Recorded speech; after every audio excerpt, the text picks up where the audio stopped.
On Democracy Now!, democracynow.org, The War and Peace Report. I'm Amy Goodman. On Tuesday, the National Rifle Association called for armed guards to be placed in every school in the country. That was the conclusion of an NRA task force called School Shield, headed by former Republican Representative Asa Hutchinson of Arkansas. The NRA's press conference at the National Press Club was held under unprecedented security. The NRA had a bomb-sniffing yellow Labrador retriever on hand, as well as more than a dozen armed guards. One guard warned several photographers to remain stationary until the press conference was over. Asa Hutchinson outlined the NRA's recommendations. We also have prepared, for the first time that I'm aware of, a model training program for selected and designated armed school personnel. Now, this is probably the one item that catches everybody's attention.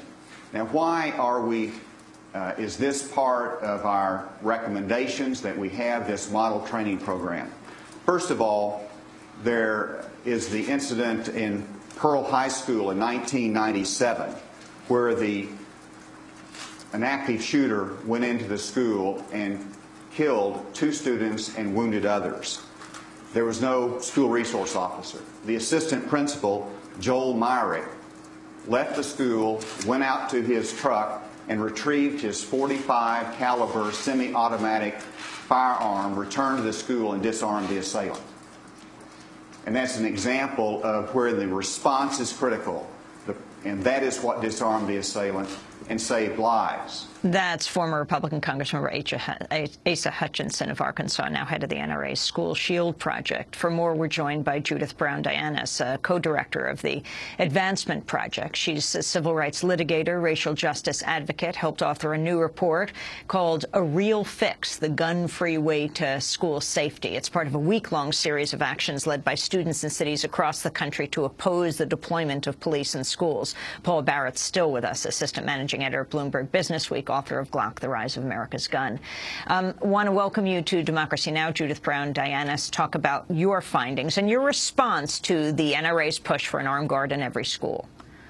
Thanks for having me, Amy. You know, there was no surprise that the NRA would call for more guns in our schools, that they're pushing their pro-gun agenda down the throats of schools, all with the idea that we need more guns, we need armed guards, we need personnel, teachers, and others that should be carrying guns. And unfortunately, we know that that really is not the way to school safety. That, in fact, in our report, we outline the fact that while we need to secure our buildings, we also must make sure that we have a nurturing learning environment, and that does not come in the way of armed guards. In fact, you know, it sounds like from their press conference that, you know, what they did at the press conference in terms of having an armed guard telling people to stay stationary is the way that they'd like to see our schools. And they would like to see them be fortresses with fences and gates around them.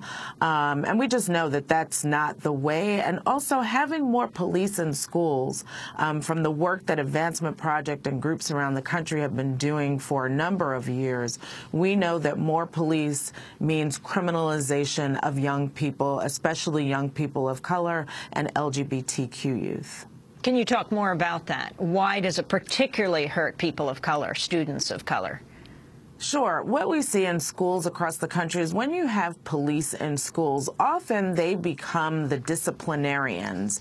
And so they're not only there, they're not there really to protect students from the intruder or from another young person who's carrying a gun, but they actually get involved in the day-to-day disciplinary policies of the school. So we see young people, we see 5- and 6-year-olds being arrested in school by a police officer for a temper tantrum. We see young people being given tickets and arrested for things like being tardy to school or dress code violations. So unfortunately, having that police officer in school doesn't give us the safe environment. In fact, the young people they're there to protect often become the young people who are hauled off in handcuffs. You know, what used to be the trip to the principal's office now winds you up in handcuffs and a trip to the jailhouse and then to the courthouse. In January, I spoke with Sean Burke, president of the School Safety Advocacy Council. He has supported efforts to place more police officers in schools. What we proposed is a program called LEAP, Law Enforcement Enhancement Procedures, where patrol officers, while they're doing their routine duties, or officers that are reserves promoting other duties, would stop by schools, have satellite offices in schools, get to know the administration, get to know the children that attend there, forge relationships. And by that, it will be a deterrent for violence in the school. It will serve as police officers becoming more knowledgeable of the layout in case there is an emergency, and really promote safer schools by just that regular visiting on your daily patrol. That's Sean Burke, president of the School Safety Advocacy Council. Judith, Dianis, could you respond? Sure. So clearly we need to have planning. Law enforcement, fire departments, et cetera, need to know the layout of buildings, need to practice with school personnel what to do in an emergency. Schools have to have that plan. But we know that all too often, especially in communities of color, that the police being in a school actually doesn't create a safe environment to young people. In fact, it creates a hostile environment. If young people in communities don't have good relationships with local police departments or police in general, you should expect that bringing them into the school is not going to create a good learning environment for them. In fact, what you will find is that young people do need to create very strong relationships with adults, such as counselors and teachers, but that relationship needs to be one that is built out of trust, so that young people can talk to counselors, so that they can confide, so that they can provide information when needed. But usually that kind of relationship isn't built with someone with a badge and handcuffs and a gun, but that there are other kinds of relationships that need to be built. So we know that having more counselors, more school psychologists, increasing the presence of parents and volunteers in a school is what makes young people feel safe, makes them feel nurtured, makes them feel like that environment is a place where they can thrive. Judith Brown Dianis, can you talk about what's happening in Meridian, Mississippi?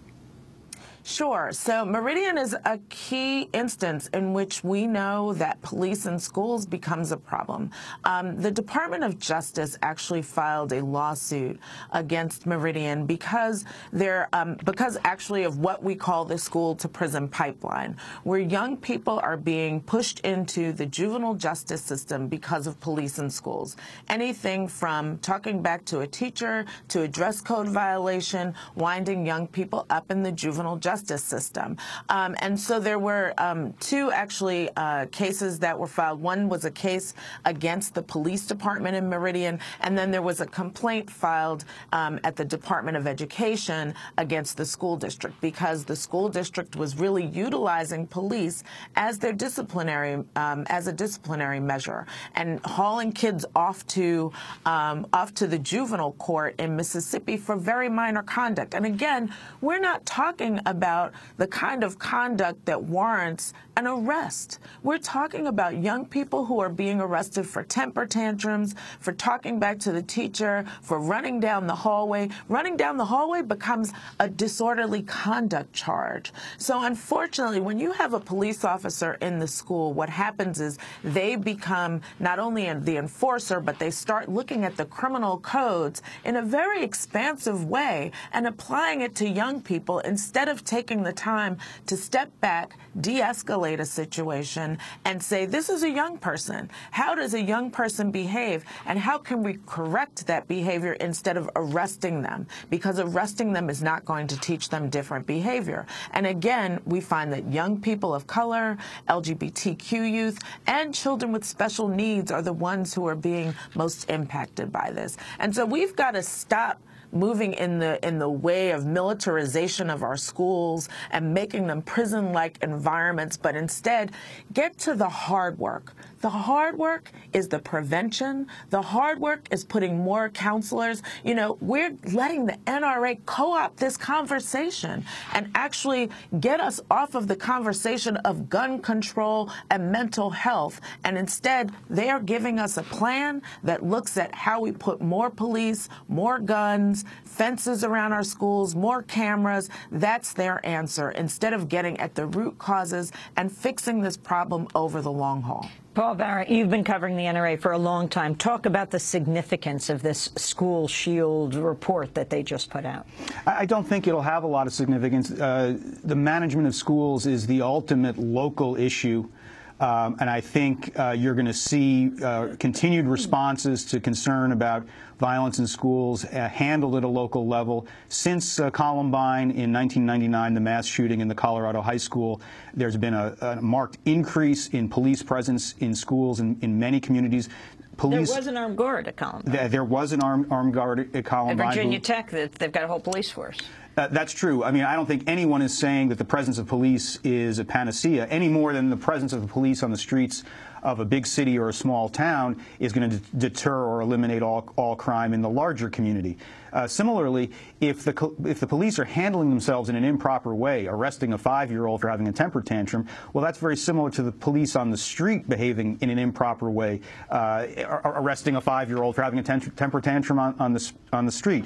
The police obviously have to follow, the right procedures. I don't think excesses in one or another place are a good reason to set aside completely the idea of policing of the schools. I think this is very much something that should be decided by school superintendents, school boards, and the parents in individual communities. If you think you need a cop out in front of the school, then pay a cop to be out in front of the school. I don't see that really as the militarization of a school. Judith Brown-Dianis, your response. Well, I mean, unfortunately, we know that when school shootings happen, typically what happens is that in especially urban areas where these school shootings are not occurring, these mass shootings are not occurring, schools in urban areas and in some suburban areas get the, get the burden of the response. So you get more police in schools in those areas as like the crackdown on young people of color.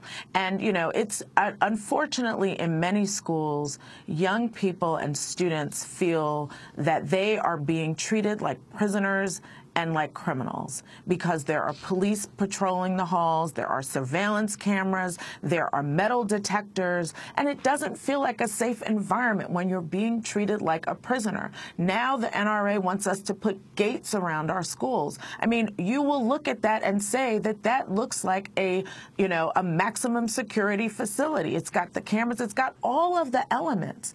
But instead, what we need to do is get away from that, and we have to have a balance between the security measures and measures that nurture young people and build those important relationships. And at the end of the day, we're going to have some funding priorities. We know we can't pay for everything. Having an armed guard at every school is going to be costly.